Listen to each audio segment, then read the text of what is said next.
For the first time in human history, just about half the world's population is considered poor or vulnerable to poverty, and the middle class now accounts for the globe's largest economic group, according to a new report. As of September 2018, an estimated 3.8 billion people now live in households that qualify as middle class or rich, according to an analysis by the Brookings Institute. Researchers say it's a significant tipping point for humanity, marking the first time ever the poor and those on the verge of poverty are no longer a global majority. Experts at Brookings calculated the shift across 188 countries using a definition of extreme poverty as households that must spend less than $1.90 per person per day, and a measure of the middle class is households that spend $11.110 per person per day.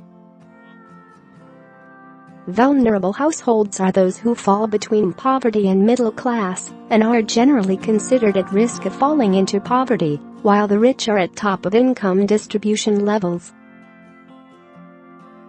Brookings considers middle-class households to be those who have enough discretionary income to buy higher-value goods, like large household appliances and vehicles.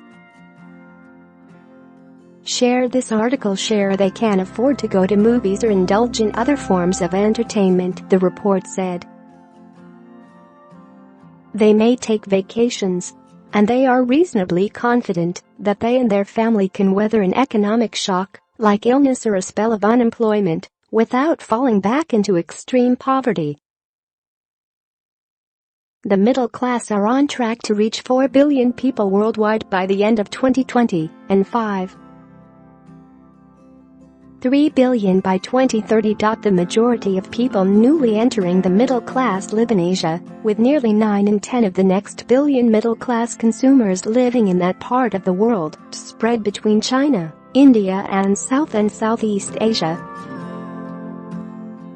While global development efforts focus on elevating the world's poorest, just one person is lifted out of extreme poverty every second, while 5 people enter the middle class every second, according to Brookings.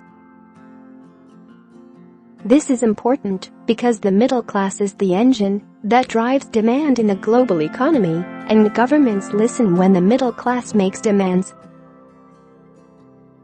In addition, private households account for roughly half of the global economic demand, and 2/3 of that comes from the middle class. By comparison, the rich spend more per person, but make up such a small proportion of the population that they can't move the economic needle the way the teeming middle class can.